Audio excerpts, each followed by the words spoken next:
बंदे आजिज हूँ या रब कर मेरी तौबा कबूल। हजरत ख्वाजा मोहम्मद हसन शाह सूफिया और बेरिया के वास्ते। तालीम व तरबियत। मुर्शिद नगर में शेख रमजान अली साहब के मकान का बाहरी हिस्सा सूफिया, फुकरा और अहले अल्लाह के मुस्तकिल नशिस्तगाह रहती थी। हमेशा किसी न किसी साहिब निस्बत, दरवेश या आलम का इस बैठक पर कयाम रहता। इस घराने की यह इम्तियाजी शान थी कि बावजूद कसीर आमदनी और फारग पाली के आने वाले मेहमानों की खिदमत सआदत दारैन तसव्वुर की जाती थी। अखलाक की बुलंदी, मजाज में इनकिसारी और अवाम के साथ खंदा पेशानी और अल्लाह के लिए एहसान और मुरव्वत की आला कदरें यहाँ मौजूद थी। घर के अंदर यह खुशबख्त आगोश मादर की शफकत में परवान चढ़ रहा था और घर के बाहर फुकरा और सूफिया के मुतबारक और मुकद्दस कूद की जीनत बना हुआ था। ज़ाहिरी और बातनी तरबियत का आगाज बचपन ही से होने लगा था। मसरतों और बरकतों के साए में शब रोज गुजरते रहे। फिर रहमत खुदाबंदी ने वो मुबारक दिन दिखलाया कि शरफा के दस्तूर के मुताबिक तालीम का आगाज हुआ। बिस्मिल्लाह की रस्म मकान पर अदा की गई। खुशियों की सौगात शेरनी की सूरत में तकसीम की गई। इसके बाद आपने मोहल्ला की मस्जिद में बाकायदा तालीम शुरू कर दी।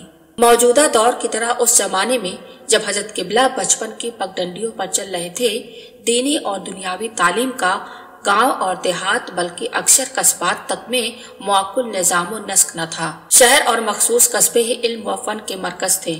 शहरों से करीब कस्बात में इल्मी दरसगाह ही कहीं कहीं थे। मसाजिद और खानकाहें दीनी तालीम से मुंसलिक थी या फिर कोई साहिब इल्म फजल अपने मकान पर तालिबान उलूम को दौलत इल्म फजल से मालामाल करता रहता था। ख्वास ही में नहीं बल्कि उसी दौर में अवाम में भी सादगी, खुदा तरसी और खुदा परस्ती का वो जज्बा था जो आज के तरक्की पजीर दौर में नायाब न सही कामयाब तो जरूर हो गया। ऐसे माहौल में हजरत किबला की तालीम मस्जिद के मकतब में होने लगी। उस वक्त के जरूरत के मुताबिक हजरत किबला ने तालीम हासिल की। आप मिजाज में संजीदा थे, तालीम की तरफ पूरा तवज्जो रखते और उस्तादों की खिदमत का खास ख्याल रखते। आपकी इन खूबियों का इकरार आपके तमाम हम जमात और हम असर हजरात भी करते थे। अहवाल व कवायद की छानबीन से भी इन्हीं हकायक का इल्म हुआ। मकतब में उस्ताद मुहतरम की नजर शफकत इन्हीं औसाफ की वजह से हमेशा आपकी तरफ रहती थी। रोजाना का सबक सही याद कर लेते थे और सआदतमंदी का मुजाहरा करने की वजह से आप अपने हम जमात लड़कों में भी बाइश एहतराम थे। जमाना तालीम की कैफियत के बारे में हजरत किबला कभी कभी मजलिस में इरशाद फरमाते थे, भाई हम तो अपना सबक खूब याद करके मकतब जाते थे। जिन लड़कों को सबक याद ना होता था, उस्ताद साहब उनकी पिटाई किया करते। हमको तो कभी एक छड़ी भी नहीं मारी और मदरसा में हम उस्ताद के करीब बैठते थे। दूसरे लड़के शरारत भी करते और मार खाते, लेकिन हमने ना मदरसा में शरारत की और न मदरसा से बाहर, बस अपने काम से काम रखते थे। हजरत किबला की तालीमी इस्ताअदत तो कुदरती बात थी, लेकिन उलूम मुरव्वजा की तकमील के बारे में न कोई शहादत मोतबर मिल सकी और न कभी हजरत किबला ने इसकी वजाहत फरमाई। इतनी बात जरूर है कि कस्बात के मकतब में नजरह कुरान पाक के अलावा उर्दू और फारसी का चलन आम था। उलूम अरबिया के मुकम्मल तहसीन के लिए तर्क वतन करना पड़ता। वालिदैन की बेइंतहा शफकत और तवज्जो के साथ साथ इस कमी को सूफिया और अहले इल्म व खुदा रसीदा हजरात की सोहबत ने पूरा कर दिया।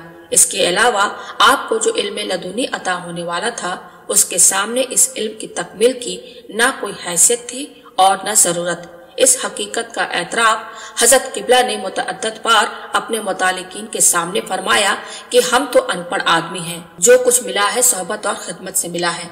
यह ऊपर वालों का सदका और तुफैल है कि हमें पक्की पकाई मिल गई और हमको कुछ न करना पड़ा। अलबत्ता बंगाल वाले सरकार ने दीवाने तुराब पढ़ने के लिए फरमाया था। बस हमारी तालीम यहीं तक है, इससे आगे के लिए न जरूरत महसूस की और न कभी जरूरत ही पेश आई।